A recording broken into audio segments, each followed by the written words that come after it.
Bonjour à tous et bienvenue dans Bonjour chez vous. Alors je vous le disais hier, nous avons un invité qui va être là pour quelques jours avec nous et aujourd'hui on va parler des attaques du diable.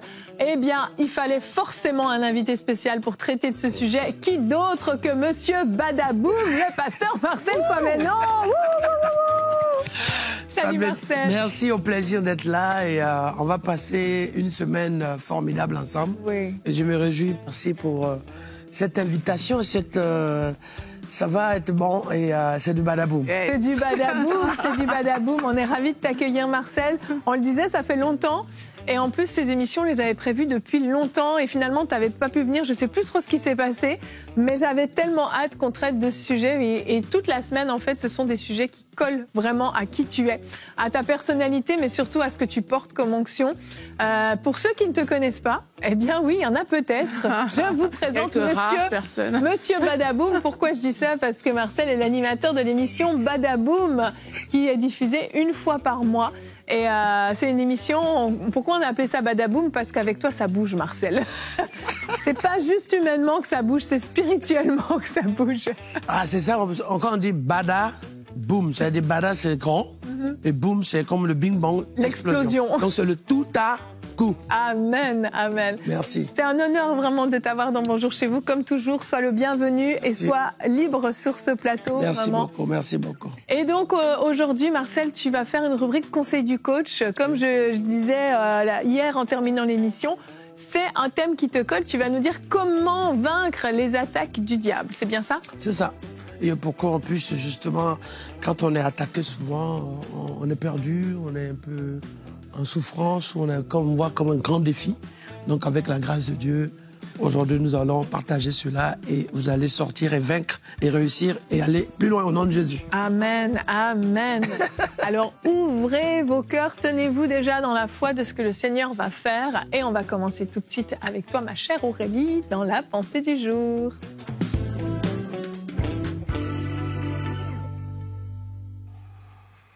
La parole de Dieu est claire sur le fait que les attaques du diable sont bel et bien réelles. Dans 1 Pierre 5, au verset 8, la Bible nous dit « Soyez sobres, veillez, votre adversaire, le diable, rôde comme un lion rugissant, cherchant qui il dévorera. » Dans Éphésiens 6, verset 11, la Bible nous dit « Revêtez-vous de toutes les armes de Dieu afin de pouvoir tenir ferme contre les ruses du diable. » Ça veut dire quoi? Ça veut dire que les ruses du diable, elles sont réelles, les attaques sont réelles. On ne peut pas vivre comme si elles n'existaient pas. Et comment est-ce que cela va se traduire? Eh bien, ça va se traduire parfois par toute forme de séduction, par des mensonges, par des accusations, des distractions et même des oppressions ou encore des réclamations, des maladies, des flèches de l'ennemi, comme la Bible en parle. Et on sait que Jésus, par exemple, il a dit à Pierre que Satan vous a réclamé. On voit aussi dans la parole que Satan a demandé la permission à Dieu pour attaquer Job. Et on voit que sa famille a été attaquée par la mort. C'est bien également sa santé, tout cela a été attaqué. Donc le diable est réel et le diable s'oppose aux enfants de Dieu. Et quelquefois, on va attribuer à Dieu les attaques du diable, comme si c'était Dieu qui était derrière. Pourtant, c'est pas vrai. Il faut savoir reconnaître votre vrai adversaire et Dieu n'est pas le responsable de vos malheurs. C'est important de discerner la source. D'où vient réellement ce que je suis en train de vivre? Et lorsque vous allez chercher à discerner la source de ces attaques, eh bien, vous allez voir qu'il y a des choses qui sont vraiment naturelles et il y a également des choses qui sont spirituelles. Tout problème n'est pas forcément spirituel. Je le dis parce que certaines situations viennent de nos propres choix, des choses qu'on a entretenues nous-mêmes, des circonstances naturelles. Et oui, il y a aussi d'autres qui vont venir de l'ennemi. Donc, avant de proclamer que ça vient de l'ennemi, demande-toi déjà si ce sont tes choix qui en sont responsables ou ce sont tes choix qui ont ouvert cet accès à cette situation-là dans ta vie. Par exemple, il y a des personnes qui vont tomber malades. Tout de suite, on va dire, c'est le diable qui m'attaque. Mais pose-toi la question, est-ce que, par exemple, les choix alimentaires que je fais ont contribué à mon état de santé actuel? En répondant à ces questions-là, ben, tu vas voir que tu vas pouvoir discerner et corriger avec les bonnes solutions le problème qui est vraiment en face. Par contre, il y a aussi des situations qui sont spirituelles. Et ça, j'en ai déjà vu plusieurs. Tu arrives, par exemple, à l'hôpital, tu vois quelqu'un, le médecin te dit, il n'y a rien, vous êtes bien portant. Il n'y a rien qui justifie que tu sois dans cet état. Mais, pourtant, force est de constater que ça ne fonctionne pas. Et là aussi, il faut que tu commences à te questionner et te dire, est-ce que cette chose-là ne vient pas par hasard de l'ennemi? Comment est-ce que dans différentes situations, ça peut être le cas de maladie, mais ça peut être dans n'importe quel domaine, tout semble être OK, il n'y a rien sur le plan naturel qui justifie que ces situations perdues dans ta vie, mais elle est toujours là, eh bien, il faut te poser la question, n'est-ce pas par hasard le diable qui est derrière ça? Et lorsque tu vas réussir à identifier ces choses, eh bien, connaître la bonne source, ce que ça va faire, c'est que ça va te donner les bonnes solutions et surtout, tu vas pouvoir appliquer les bonnes armes. Tu vas pouvoir engager la parole de Dieu, tu vas pouvoir poser des actions concrètes en fonction de ce que tu vas identifier comme source et le Seigneur va certainement te conduire alors que tu connais la vraie source vers la victoire. Amen. Merci Aurélie. Ouais, on a besoin de discernement dans ces moments-là parce que si on ne sait pas quelle est la source du problème, en fait, on combat dans le vide. Et oui, comme tu l'as dit, il y a des choses qui sont naturelles, mais il y a des choses qui sont spirituelles. La Bible dit que le diable rôde et il cherche qui dévorer. Donc oui, le diable veut attaquer. Il veut nous détruire, c'est certain. Voilà, c'est ce qu'il veut, c'est sa volonté. Mais nous, on est capable de résister et on en parlera tout à l'heure. Mais pour être capable de résister, il faut arriver à discerner contre qui est-ce que je dois me battre. Quelle est cette situation que je traverse? Pourquoi est-ce que ça arrive? Et j'aimerais vraiment nous mettre en garde par rapport à ce que Aurélie disait, par rapport à cette façon de fonctionner où on voit le diable partout. J'ai connu vraiment des gens qui... tout ce qui leur arrivait, c'était la faute du diable. Le diable ci, le diable veut ça, le diable m'attaque, je vis ci, je vis ça. Puis quand tu discutes un peu avec eux, tu réalises que, oui, il y a eu des mauvais choix, il y a eu des décisions qui ont été prises, mais c'est évident que ce qui t'arrive, c'est le fruit de cette décision. Et en fait, c'est un danger aussi de vouloir voir le diable partout, mais c'est un danger de ne pas le voir. C'est pour ça qu'on a vraiment besoin de l'aide du Saint-Esprit pour discerner. Et dans ces moments-là, le Seigneur peut nous révéler des choses. Je me souviens un jour avoir vécu quelque chose avec Michael. On avait une dispute, mais qui sortait de nulle part, vraiment. Et puis, il y a des choses qui se passaient, mais c'était intense.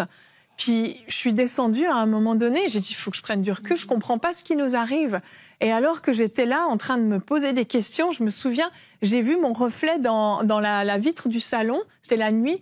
Et puis, c'est comme si mes yeux se sont ouverts. Et j'ai su instantanément que le diable était en train d'essayer de nous diviser. Mais je savais que le diable était en train d'essayer de nous diviser. Et là, tout de suite, à l'intérieur, t'as la foi, puis une sainte colère qui monte. Je suis retournée dans la chambre où était Michael. J'ai dit, là, on va prier, parce que le diable est en train de nous diviser. On a prié, on a pris autorité. C'était fini, c'était réglé. Mais si on ne discerne pas, qu'est-ce qui se passe? On peut se disputer, et ça prend des ampleurs terribles. Et je suis sûre, Marcel, que dans ta longue vie ministérielle, c'est des choses que tu as pu voir, comment le discernement est important. En fait, comme tu dis, déjà l'introduction d'Aurélie qui disait il y a des choses sur le choix. Et le diable agit ou attaque sur... un format particulier, c'est par les œuvres qu'il attaque. Vous voyez, tu parlais de la dispute ou de l'incompréhension. En fait, il va saisir, il va introduire, il va utiliser des faits qu'on appelle les œuvres. C'est pour ça d'ailleurs que Jésus dit qu'il est venu enfin de détruire les œuvres du diable, quelque part. C'est par ces œuvres que le diable agit. Donc, c'est pas les disputes, dans le choix qu'on fait, dans la direction qu'on fait, dans la fréquentation. On a eu même un jeune, la maman priait chaque fois, oui, mon fils, il est vraiment le diable contre mon enfant. Mais en fait, quelque part, la fréquentation aussi. Et la manière de se trouver dans un environnement où c'était la drogue, la violence. Et en fait, quelque part, il y avait besoin de discerner l'endroit, le lieu, et sortir de là. Donc, effectivement, là où nous sommes en train d'aller maintenant dans cette dimension où le Seigneur est en train de livrer ses enfants dans la responsabilité, dans la mission de prendre autorité et surtout de sortir de certaines choses. L'oppression est une œuvre du diable. Ok. L'angoisse est une manifestation des œuvres du diable. Et aussi, il y a ce qu'on appelle l'esprit de destruction. C'est-à-dire que tout ce qui se détruit dématérialise. Mais pour que cela se détruise, ça veut dire que quelque part, tu fais quelque chose qui n'est pas dans le plan de Dieu. Parce que quand tu fais quelque chose qui est le plan de Dieu, c'est indestructible, c'est inébranlable. Donc il faut savoir le discernement. Ensuite, depuis notre marche avec Dieu, il arrive aussi qu'on naisse dans des environnements, dans des familles où les gens avaient simplement voulu avoir une famille, des enfants. Et on est au milieu de ça avec quoi? Un endroit hostile, avec des environnements d'épreuves, où il faut, enfin, du moins, épreuves. Nous, on appelle épreuve, peut-être une difficulté, une épreuve. Mais moi, j'ai dit en petite parenthèse, l'épreuve est pour nous le tremplin pour aller loin. Mais comme on parle d'attaque, les attaques du diable sont ciblées uniquement pour nous freiner, pour nous déstabiliser, pour nous tuer, nous détruire, nous voler, nous casser. Et dans la définition... Épreuve et attaque, c'est pas la même chose. C'est pas la même chose. Oui. Il y a même tentation, c'est pas la même chose. Persécution aussi, c'est pas la même chose. Mais tu te lèves, tu sens l'oppression à chaque fois que tu veux te lever. À chaque fois que tu veux avancer à quelque chose qui vient se mettre en obstacle ou obstruer ton passage. Et derrière ça, il y a quelque chose qui vient carrément paralyser, détruire, déstabiliser. Tout ça, ce sont des manifestations des attaques. Mais ces œuvres-là, c'est par la puissance de Dieu qu'on peut s'en sortir. Et de plus en plus, on a besoin aussi d'avoir comment, en face de ça, qu'est-ce qu'il faut avoir comme élément? C'est la parole de Dieu qu'il faut s'enrichir. C'est-à-dire que quand le diable vient te mettre l'attaque pour déstabiliser, il faut en retour que tu aies la parole de Dieu qui te donne de marcher sur les œuvres du diable, de pouvoir vaincre, de pouvoir prendre l'autorité, de pouvoir discerner, de pouvoir comprendre que là, il y a un piège. Parce que une œuvre du diable révèle derrière ou masque derrière un piège. Quand tu es attaqué pour être détruit parce qu'il y a quelque chose de fort qui arrive devant toi. C'est pour ne pas que tu restes debout, c'est pour ne pas que tu puisses vaincre, c'est pour ne pas que tu réussisses. Donc à un moment donné, au lieu de regarder à l'attaque, regarde à Dieu qui veut te sortir, Dieu qui est capable de vaincre et de t'emmener à l'autre bord. Et en quoi que ce soit, il faut toujours te souvenir que maintenant, en tant qu'enfant de Dieu, si le diable t'attaque, c'est que tu n'es pas dans son camp. Ça, c'est la bonne nouvelle. La bonne nouvelle, c'est ça. C'est que si tu es attaqué, c'est que tu n'es pas à son service et que tu n'es pas à sa possession. Tu l'as échappé. Parce que tu peux attaquer quelque chose que tu as déjà. Tu n'attaques pas quelque chose que tu as dominé. Tu n'attaques pas quelque chose que tu as vaincu. Donc, je vais vous dire quand même, hein, si vous êtes attaqué, bon, je garde ça pour tout à l'heure. Mais... si vous êtes attaqué, c'est ça dans la discussion. En fait, pour qu'on puisse comprendre aujourd'hui que les attaques ne sont pas une fin en soi. Dans les attaques, il y a toujours une victoire que Dieu te réserve. Amen. Donc, tu vas sortir de ces attaques qui est aussi l'œuvre de la maladie. Les attaques au niveau spirituel, les attaques au niveau familial, les attaques au niveau de ton appel, les attaques surtout, d'abord, une attaque du diable est spirituelle. Voilà, donc c'est un élément majeur qu'il faut comprendre. C'est vraiment important. Et tu parles des œuvres, et je rebondis rapidement là-dessus avant de te laisser pour ta rubrique. C'est hyper important de comprendre comment le diable opère, parce que c'est ce qui permet de discerner. Effectivement, quand tu vois la destruction, la haine, la dispute, la division, toutes ces choses, tu peux tout de suite te dire, mais là, c'est le diable qui est en train de s'immiscer, en fait. Et c'est super important ce que tu as dit par rapport aux œuvres. Et avant de te donner la parole, on va regarder notre verset du jour, qui est dans Jean 12 au verset 31. C'est Jésus qui parle, et vous savez, c'est un moment clé. Il est entré à Jérusalem. Il était en train de parler au peuple, et là, il y a une voix qui s'est fait entendre du ciel. Dieu a une fois de plus affirmé que Jésus était son fils et qu'il avait reçu toute autorité. Et Jésus va prendre la parole ensuite et il va dire « C'est maintenant qu'a lieu le jugement de ce monde. C'est maintenant que le prince de ce monde va être jeté dehors. » Et prophétiquement, Jésus parlait de ce qu'il allait accomplir à la croix, parce que tout est accompli à la croix. Jésus a déjà tout accompli et on a reçu une autorité, une capacité de résister au diable, parce que le diable a été vaincu à la croix. Et on va enchaîner avec toi, Marcel. On va voir comment triompher face aux attaques du diable dans la rubrique Conseil du coach.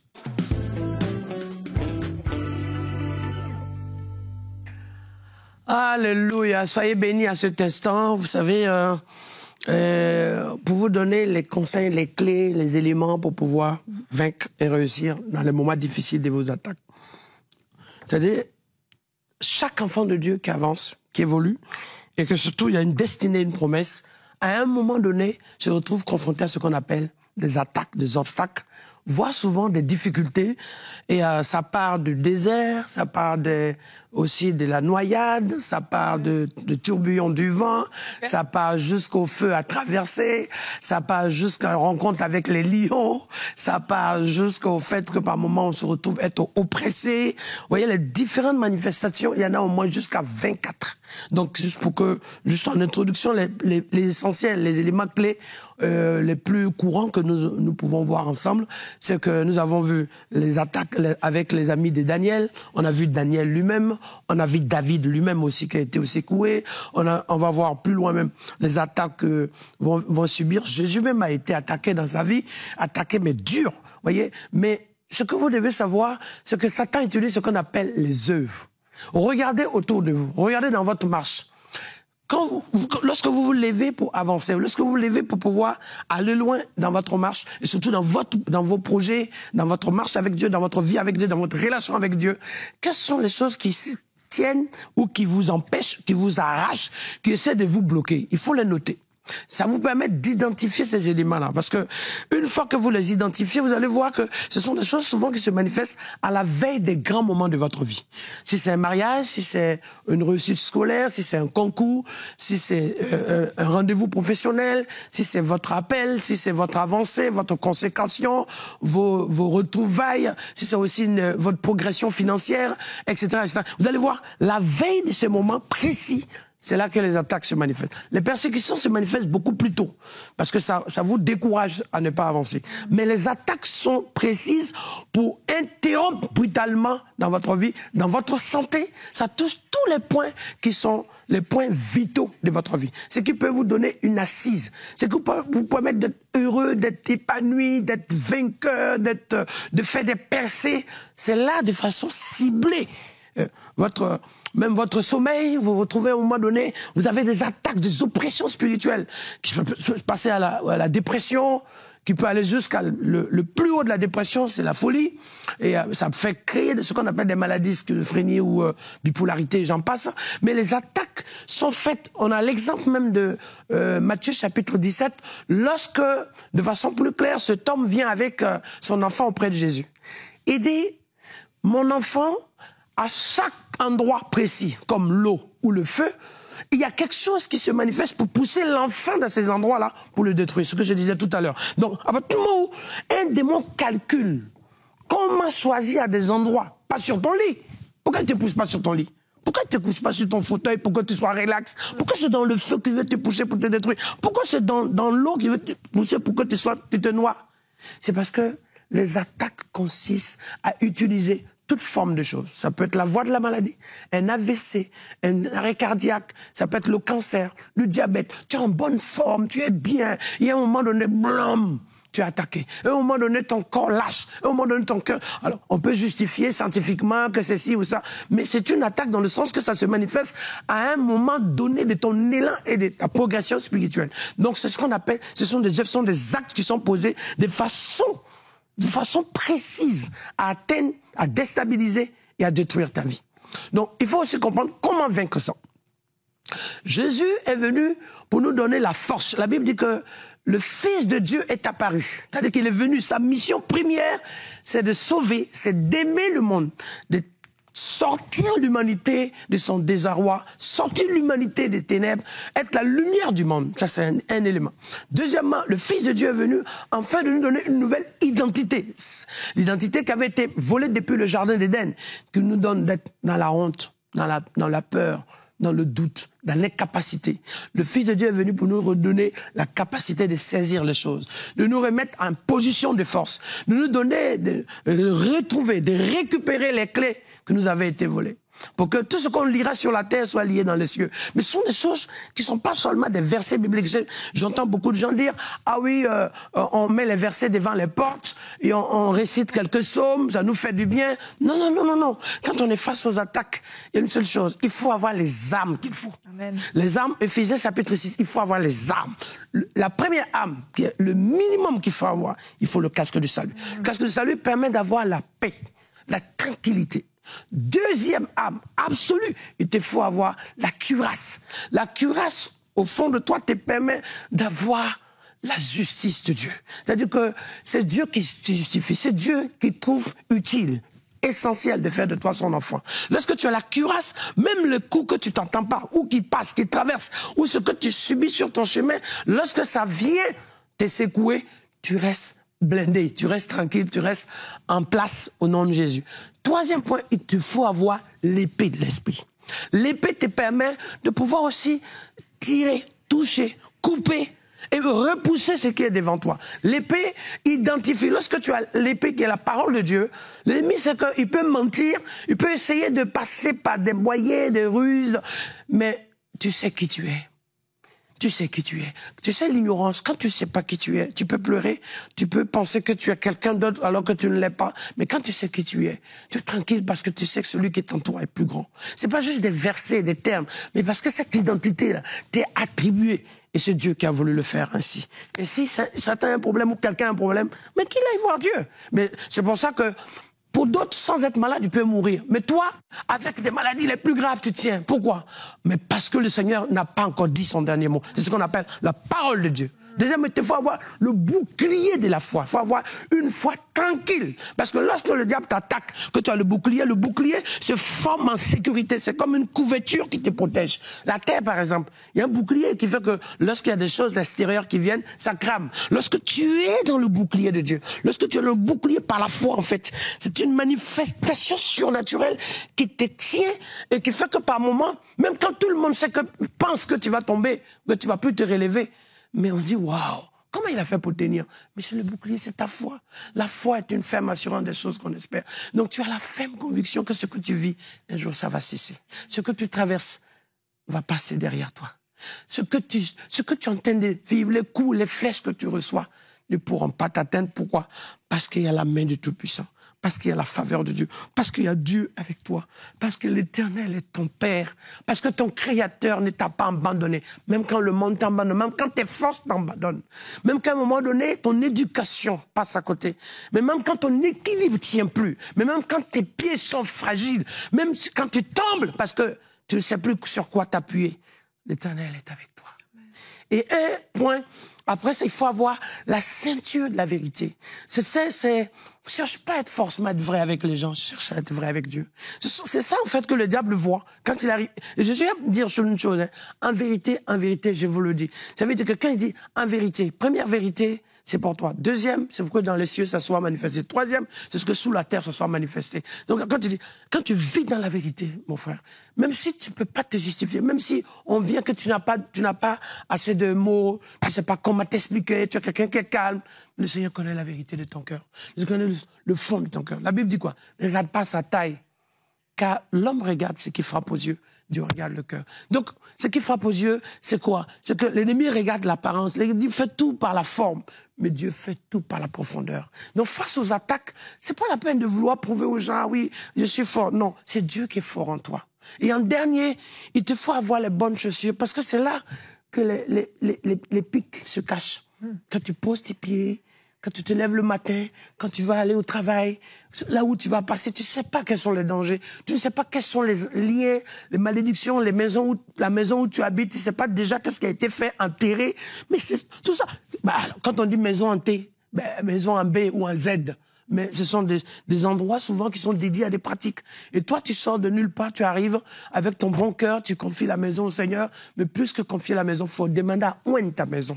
Parce que ces attaques, souvent, mais c'est pas là que tu l'as cherché. Tu es arrivé dans un endroit, et comme nous sommes dans un monde hostile, partout, tant que nous sommes sur cette terre, nous sommes dans un endroit où on peut subir, rencontrer des choses terribles. Mais c'est lui qui est avec nous. Il est plus grand. C'est pas juste parce que c'est un souhait. Mais la grandeur de Dieu ne se manifeste pas de par ma petite foi. Dieu est grand même avant que je sois né. Dieu est grand avant que le monde ne soit créé. Dieu est Dieu. C'est nous qui devons arriver à entrer dans cette dimension de la puissance de Dieu. Alors, ce que tu vis, ce que tu traverses, tu dois savoir une chose. Maintenant, Seigneur, je vis pour lui. Je cherche sa face, Seigneur. Je veux lui faire plaisir. Je veux exister que pour le nom de l'Éternel. Les attaques, on ne peut pas les empêcher. La seule chose, c'est que quand on est en forme, quand on est en bonne condition spirituelle, quand on est bien avec Dieu, les attaques, on ne les sent pas. Elles passent. Vous savez combien de fois le corps est bombardé de maladies, de microbes, de virus. Mais en fait, ce sont des choses pour lesquelles on ne les sent pas. Pourquoi? On ne les sent pas parce qu'on a un système immunitaire qui tient. Donc, quelque part, c'est ça. Quand on a le système immunitaire premier, qui est God, qui nous donne la vitamine, la force, la capacité, la régénération, la grâce, la sécurité, la protection, le bouclier qu'il faut. Alors, on peut voir tout, on peut sentir des choses, mais on reste debout. Même quand on sait que ce qui se passe, peut-être, on nous rappelle que ça a tué notre mère, notre grand-mère, le diabète a fait de tels gars. On sait dans toutes choses, nous allons vaincre. C'est pour ça que je vais prier pour toi maintenant. Prier pour que dans la puissance du Saint-Esprit, l'attaque dans laquelle tu te trouves, la situation terrible auquel tu es complètement exposé, que ce soit maladie, un risque d'AVC, tu suffoques, des attaques dans tes poumons, dans ton cœur, des attaques de cancer dans tes intestins, dans ton estomac, dans tes os, tu as du mal, tu as de l'insomnie, tu n'arrives plus à te lever, tu n'arrives plus à dormir, tu vacilles, tu as le vertige, tu es fragilisé, tu es perturbé, tu as l'impression d'avoir des choses qui te surveillent, des choses qui tu n'arrives plus à avoir toi-même un moment, un jour tranquille, parce que ta vie est comme bombardée des pierres, des cailloux, de roches, de coups, de flèches, de pièges, de manœuvres, de dangers. Waouh! Au nom de Jésus de Nazareth, je prie que dans ces moments d'attaque, que le Seigneur vienne contre-attaquer. Mais mieux, que la sécurité de Dieu empêche l'attaque de toucher ta vie. Comme il dit dans le livre d'Ésaïe, chapitre 43. Waouh! L'eau ne te submergera pas. Le feu ne te brûlera pas. Je dis bien, Satan ne pourra pas te toucher. Les démons ne pourront rien perturber ta vie. La maladie est vaincue au nom de Jésus de Nazareth. Les flèches sont détruites. Elles tombent par terre. Et tout ce qui se lève, toute âme forgée contre toi sera sans effet. Parce que ce qui est en toi, le manteau qui est en toi, la lumière qui est en toi, fait tomber, fait repousser, fait annuler, fait cramer ce qui se lève contre toi. 1000 et 10 000, tu ne seras pas atteint. Les attaques, tu n'as pas peur. Parce que Dieu a dit, tu iras à l'autre bord. Tu traverseras la mer Rouge. Tu passeras par, tu vaincras le désert. Tu arriveras face au vent et aux tempêtes. Au nom de Jésus. Et toutes les œuvres du diable sont vaincues. Et cela va être remplacé par les œuvres de témoignage que tu auras. Les œuvres de la gloire que tu auras. Les œuvres de la puissance de Dieu. Au nom de Jésus. Sois libéré, sois guéri, sois libéré, transformé. Et témoigne la puissance de Dieu. Badaboum! Amen, amen. Merci Marcel, merveilleux, waouh, j'ai été super édifiée, super bénie. Merci. L'armure du croyant prend tout son sens et je crois que vous avez des choses à mettre en pratique après avoir écouté ça. Je le redis bien souvent, mais réécoutez, prenez des notes et mettez en pratique. Sinon, vous aurez juste passé un bon moment. Vous aurez été bénis, mais vous avez besoin que ça descende, que la révélation s'installe. Et vraiment, le Seigneur a déjà pourvu pour nous en toutes choses pour qu'on puisse résister aux attaques avec cette merveilleuse armure du croyant. À nous de la revêtir. Marcel, demain, on continue avec toi. On va parler de l'onction. Comment être au bénéfice de l'onction? Et tu feras une rubrique conseil du coach. Tu nous diras comment opérer par l'onction. Ça, c'est quelque chose des fois qui est abstrait pour les gens. On a vraiment hâte de t'entendre sur cette thématique. Merci Aurélie, merci Marcel. À demain et bonjour chez vous. Thank you.